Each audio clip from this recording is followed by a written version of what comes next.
Turk सिद्धि स्थान के 9वें अध्याय में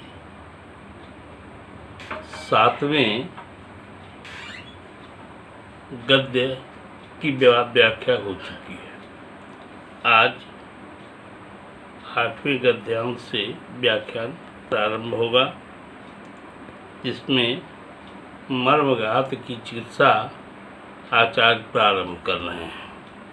देखिए इसे भूयश्च हृदय उपशिष्टे हिंगु चूर्णम लवणानाम अन्यतम चूर्ण संयुक्तम मातुलुंगस्य रसेन अन्ने वा अम्लेन हृदयेन वा पायेत्। स्थिरादि पंचमूली दशा सशर्करा पानार्थम बिल्वादि पंचमूल रससिद्धा च यवागु हृदय रोग विहितम च कर्मः मधनि तु वातोपसृष्टे अभ्यंग स्वेदनोपराह स्वेदन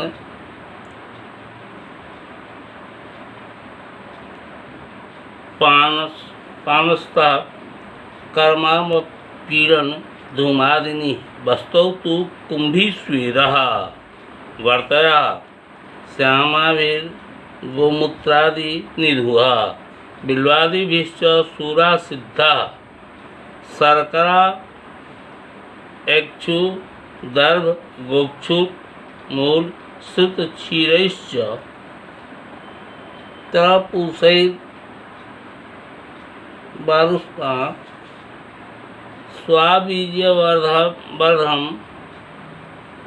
वृद्धि कल्कितो निरूहा पित्तदारु सिद्ध तैलेनानुवासनम तैलक्वम च सर्पिशो कार्य शतावरी गोक्षुरक बृहति कंटकारी का गुरुचि पुनर्नवो उसीर मधु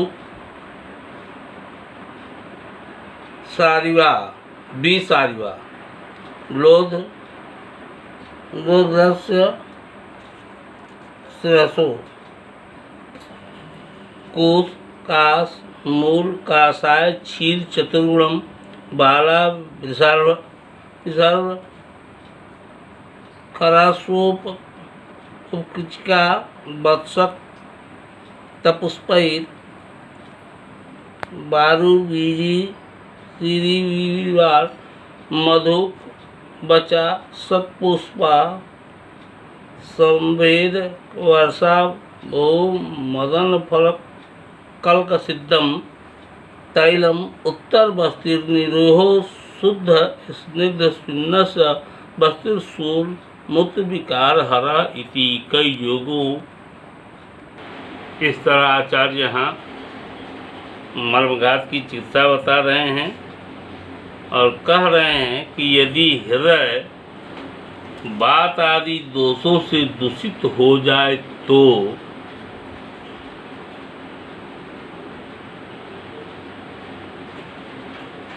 घी में भूंगी हुई हींग के चूर्ण को 5 नमक में से किसी एक नमक के चूर्ण के साथ मिलाकर उसे बिजौरा नींबू का रस या अन्य किसी खट्टे अनार आदि के रस में मिलाकर या किसी भी हृदय के लिए हितकर द्रव में मिलाकर पीने के लिए रोगी को दे। ये हृदय मर्मघात की चिकित्सा बता रहे हैं आचार्य। आगे या बिल्वादि बृहत पंचमूल के क्वाथ अर्थात जल से यवागु बनाकर खाने के लिए थी। स्थिरादि पंचमूल के क्वाथ में अर्थात लघु पंचमूल के क्वाथ में चीनी मिलाकर पीने की भी बात यहाँ कही जा रही है। इसके अतिरिक्त हृदय रोग में बताई गई अन्य चिकित्सा का भी प्रयोग करना चाहिए। यहाँ के बाद की लाइनों में शिरोगत मर्म की चर्चा कर रहे हैं। कह रहे हैं कि यदि मस्तक प्रदेश में वायु कुपित हो जाए तो शिरा प्रदेश में वातनाशक तैलों की मालिश करनी चाहिए। स्वेदन तथा वातनाशक द्रव्यों को उपनाह, स्नेहपान, नस्यकर्म, अवपीड़न अर्थात वातनाशक द्रव्यों के सोरस का नस और वातशामक धूम्रपान कराना चाहिए।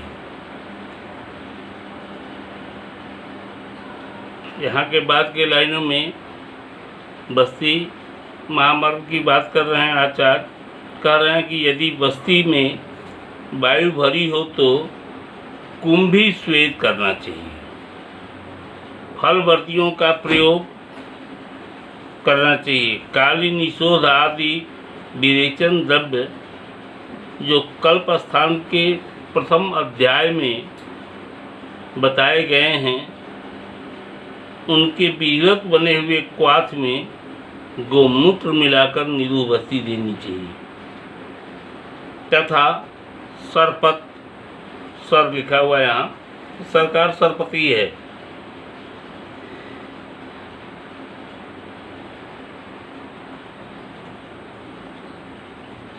सरपत का मूल, काश का मूल, ईख का मूल, डाभ का मूल, गोखरू का मूल, इन द्रव्यों से सिद्ध किए हुए दूध में खीरे का बीज, ककड़ी का बीज, अजवाइन, जौ, रिस्बक, वृद्धि, इनका कल्प मिलाकर मथनी से मथ कर निरूबस्ती देनी चाहिए तथा देवदारू के कल्प और कल्प से सिद्ध तेल का अनुवासन बस्ती देना चाहिए। निरू जब देंगे तो आपको अनुवासन देना होगा। वहाँ उन्होंने कहा कि देवदारू का प्रयोग करें। इसके बाद कह रहे हैं कि आप ऐसा कुछ नहीं कर सकते हैं तो तिलवक घृत विरेचन के लिए पिलाना चाहिए। तिलवक घृत, तिलवक घृत का विधान कल्पस्थान में बताया गया है। इसके बाद अन्य योग लिख रहे हैं सतावर, गोखरू, बड़ी कटेरी, पटकटैया, गुड़ची, पुनर्नवा, खास, मुलाठी, दोनों अनंत मूल, श्वेत सारिवा और कृष्ण सारिवा, दोनों अनंत मूल यही होते हैं। लोध, गजपीपर, कुश की जड़ और काश की जड़, इन्हें समान भाग में लेकर कूटकर विधिवत क्वाथ बनाएं और इस क्वाथ को तेल से चौगुना और दूध से चौगुना मिलावें।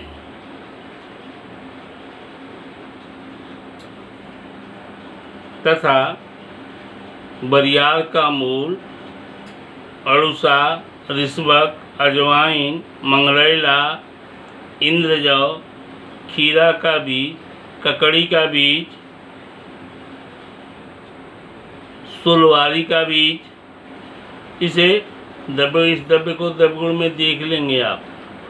सेकंड पार्ट में द्रव्यगुण में यह द्रव्य है, इसको कंफर्म करेंगे आप भी। मुलाठी, बाच, सौंफ, पाषाण भेद, पुनर्नवा, मदन फल, इनका कल्प बनाकर तेल से चतुर्थांश कल्प को लेकर विधिवत तैल का पाक करें।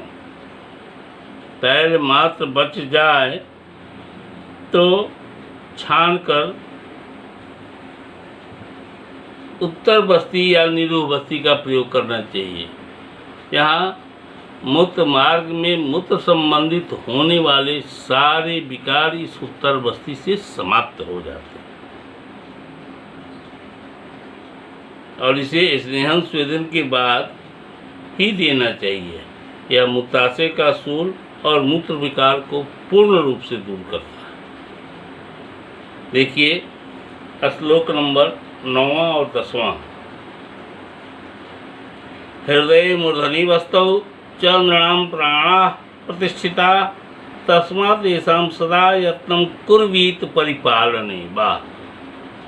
यत्न पूर्वक इसका परिपालन। अबाध वर्जनम नित्यम स्वस्थ वृत्तानुवर्तनम उत्पश्चाति विधातस्य मरणाम परिपालनम। मनुष्यों को प्राण, शीत और बस्ती, इसे महामर्म कहा गया है। इसी महामर्म में आश्रित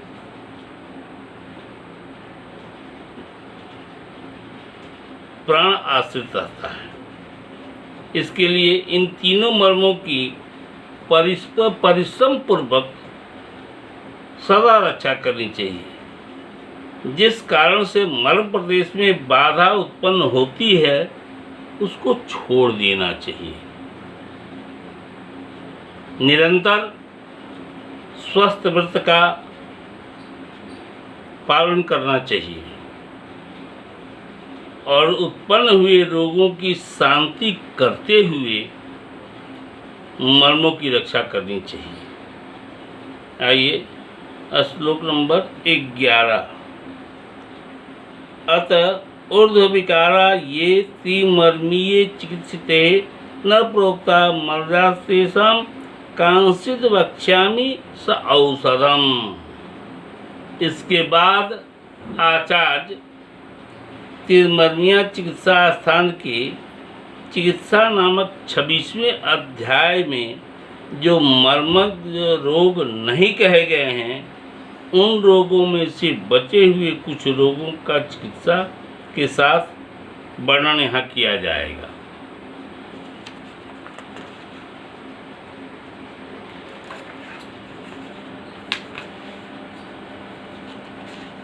श्लोक नंबर 12 से 15 देखें।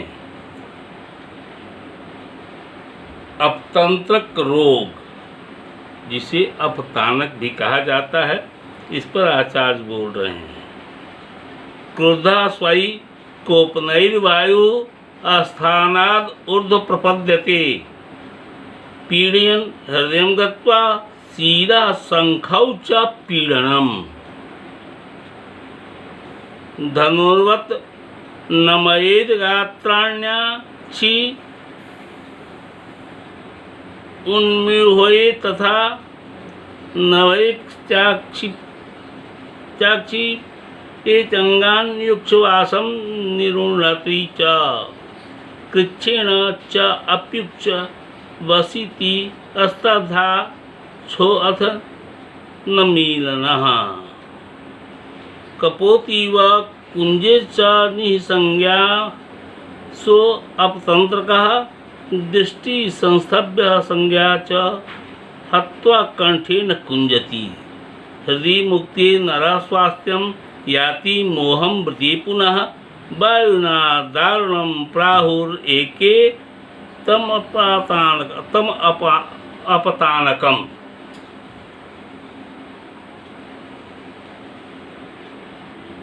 यहाँ आचार्य अपतंत्रक और अपतानक रोग की संप्राप्ति लक्षण बता रहे हैं। कह रहे हैं अपने कारणों से कुपित होने के कारण प्रकुपित होकर वायु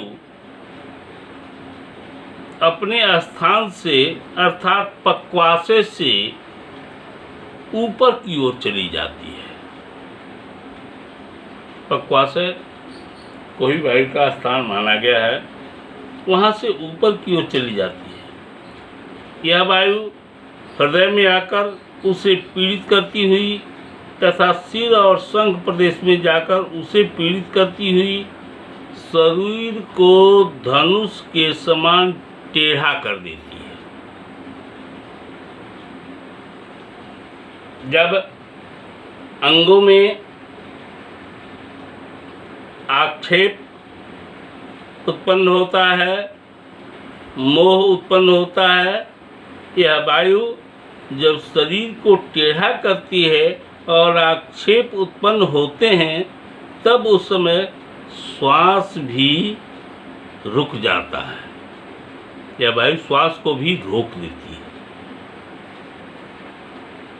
सामान्य अवस्था में इस रोग में बड़ी कठिनाई से श्वास बाहर निकलता है। आंखें अकड़ जाती हैं अथवा आंखें बंद हो जाती हैं।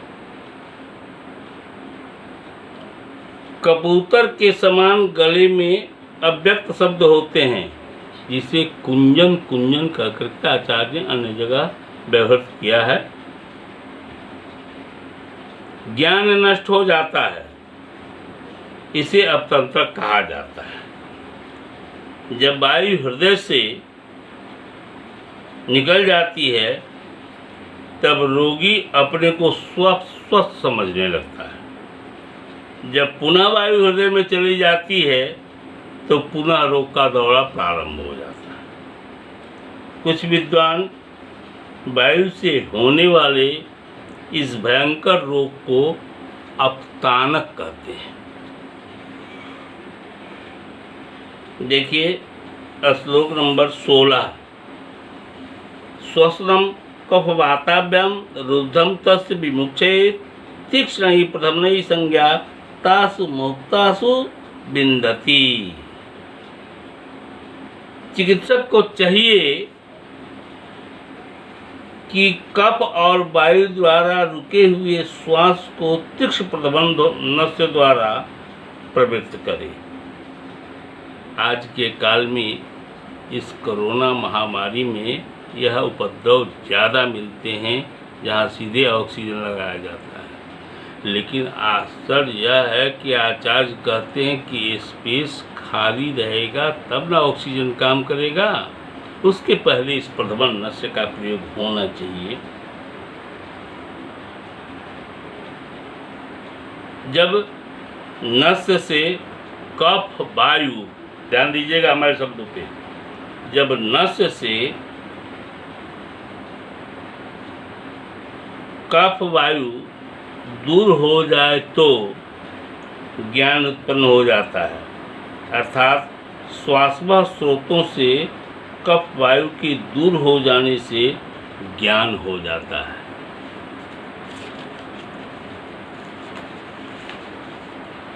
श्लोक नंबर 17।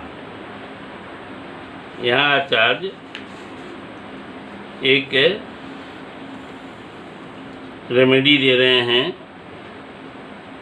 मरीचम शीघ्र बीजानी बीडंगम च फलिंजकम एतानि सूक्ष्म चूर्णानि दद्यात् शीर्ष विरेचनम। शिरो विरेचन के लिए नस्य बता रहे हैं कि क्या, तो मरीच, सहजन का बीज, बायबिडंग, दौना का बीज, इनको समान भाग लेकर कपरछान चूर्ण बनाकर प्रथमन नस्य लेने से मूर्छा दूर हो जाती है। लेकिन इस प्रथमन नस्य से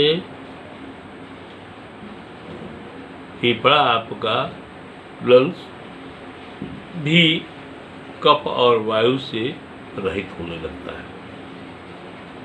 श्लोक 18। तुम्बुर रोण्यभया हिंगु पौष्करम लवणत्रयम यवक्वाथ अम्बुना पेयम हृदग्रहे च अपतंत्रके। अपतंत्रक नाशक क्वाथ की चर्चा यहाँ आचार्य कर रहे हैं कि धनिया, हरण, हींग, पुष्कर मूल, सेंधा नमक, सौचा नमक और बिड नमक, इनके समान भाग कपरछान चूर्ण को जौ के माण से पीने पर हृदय और पार्श्व की पीड़ा तथा अपतंत्रक रोग नष्ट होता है। श्लोक नंबर 19 देखें। हिंग अम्लवेतसम शुंठिम सौवर्चल दारिमम पीवेद बात कफग्नम च कर्म हृद रोग अनुदितम। यहाँ यह दूसरा नुस्खा दे रहे हैं आपको, दूसरा कंपोजिशन। हींग, अम्लवेत, सौंठ, सौचा नमक, खट्टा अनारदाना, इनके समान भाग के चूर्ण को 6 मासे की मात्रा में लेकर जौ के माड़ से पीना चाहिए। जौ को जैसे चावल उबालते हैं, जब आपको कल्पना है ये, उसी तरह से जौ को उबाल लें, निकाला हुआ होता है जौ की दलिया आती है, उसको उबाल लें, फिर उसे छान लें भात की तरह बना करके, उसी माड़ से इस दवा को पीने की बात कर रहे हैं। तथा कफ वात नाशक और हृदय रोग शामक कर्म अपतंत्रक रोग में हितकर होता है। आइए 20वां श्लोक देखते हैं। शोधना वस्त्रस तीक्ष्णा न हितास्तस्न सौवर्चलाभयात् व्योसई सिद्धम तस्मै घृतम हितम। ये अपतंत्रक नाशक घृत की चर्चा है। अपतंत्रक रोग से पीड़ित रोगियों के लिए तीक्ष्ण वस्तुयाँ हितकर नहीं होती। सोचा नमक, हरण, सोट, पीपर, मरीच से विधि पूर्वक पकाया हुआ घृत इस रोग में हितकर होता है। आइए इस व्याख्यान को यहीं पर समाप्त करते हैं।